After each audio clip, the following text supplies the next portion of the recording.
A pyramid. And why would we do stuff like that? I don't know. Maybe because our universities do it? So this is Harvard University. You pick the college or the university of your choice, but you got presidents. You also got, deans. You got grad students. Are there more students than deans? Okay. And what about our government? You got a president, vice president, Congress, Senate, state government, local government. And then what do you got at the bottom? Taxpayers. Now, how many people think that the guys in the middle make decisions for us? See, it was amazing. I just seen a cartoon just recently, and it showed a lady sitting in front of a banker. And the banker looked at her and she said, you know what? It's amazing that the government made a decision to give you guys our money, and now you got to make a decision whether or not you're going to give it back to me with interest. I mean, how many people do believe that the government's going to take care of you? No. How many people think that, you need personal responsibility? You need to find a thing. You got to say, if it's to be, it's up to me. And so when I read Think and Grow Rich, it came up with this concept that if other people can go out there and start at the top, why can't we? And how many people, again, has heard of these pyramid things? Believe it or not, in the year, 2009, I still have people that come up to me with Google. Can you believe how many people in this room know that you can learn anything from Google? I mean, the law library for every state's on there. Congress, law libraries on there. Everything's on there. And there's still people in 2009 that are watching this that come up to me in meetings and they go, is this one of those Lego pyramids? So I don't know how to react to them, so I think that they're playing a game with me, so I just look at them and go, are you retarded?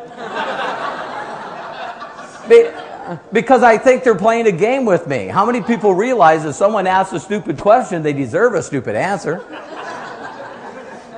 I mean, a Lego pyramid, are you serious? We're 14 years old. We do $70 million a month. We're in 60 countries.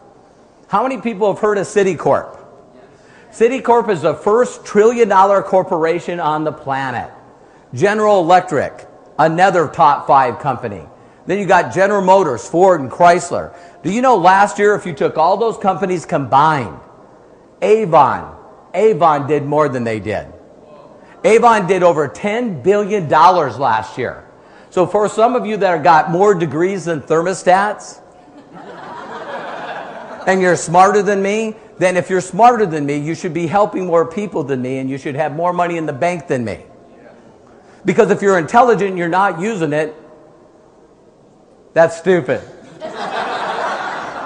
Okay? So the whole point, very simply, is think about this. People find me all the time, they're looking at me and they go, how'd you make so much money? And I said, you ever heard of those pyramid things? And they go, yeah. I said, you ever hear the guy at the top makes all the money? And they go, yeah. I go, I'm that guy.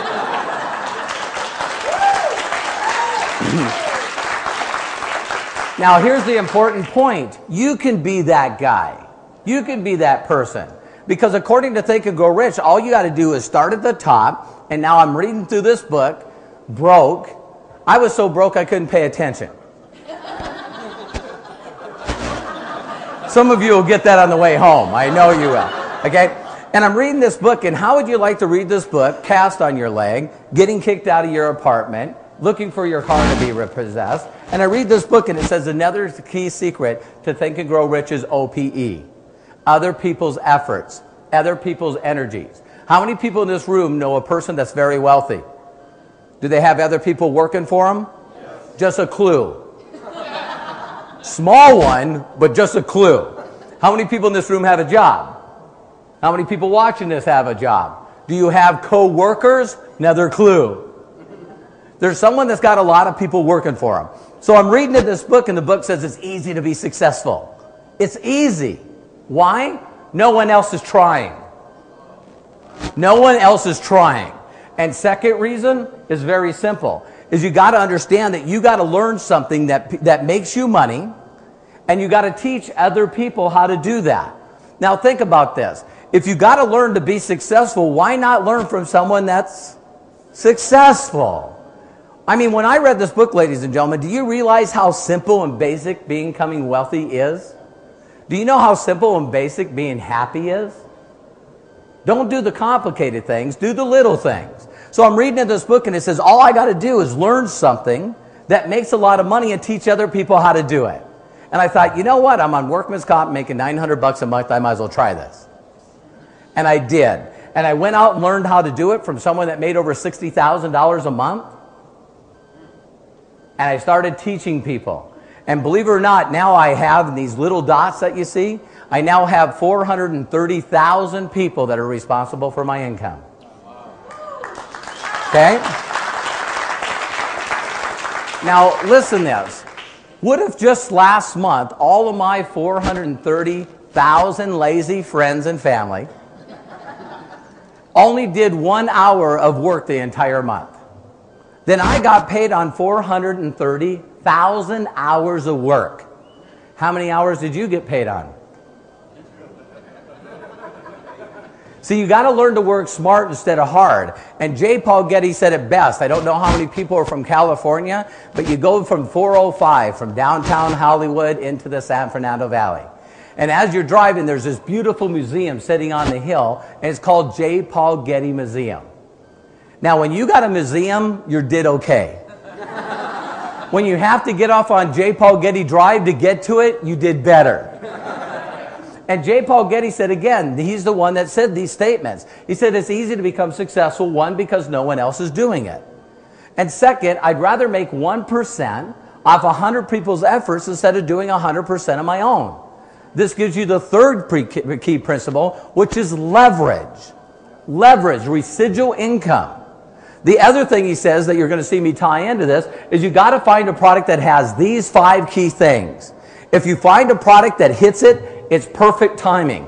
Ladies and gentlemen, please listen to me on this because it's important. Someone's been lying to you. Talent is more important. Skill is more important. Education is more important. That's what we've been taught. Really, honestly, timing erases all 3 of those. If you got timing in perfect place at the perfect time, timing erases talent, skill, and knowledge. Just like that. Want proof? Has anyone ever seen pictures or a video of someone that won the lottery? How many people, honestly, you're looking at it and going, are you kidding me? How about that clearing publisher house where they walk up, those people up knocking on the door with bathrobes? Millions of dollars. Is there anyone in this room other than me or on camera that went, you got to be kidding me? What did they do different that you didn't? They bought a ticket. They bought a ticket. They registered. While all the rest of the skeptical people on this room and watching this video says it'll never happen. You say it'll never happen, but everyone's dreamed of winning the lottery. You just don't play.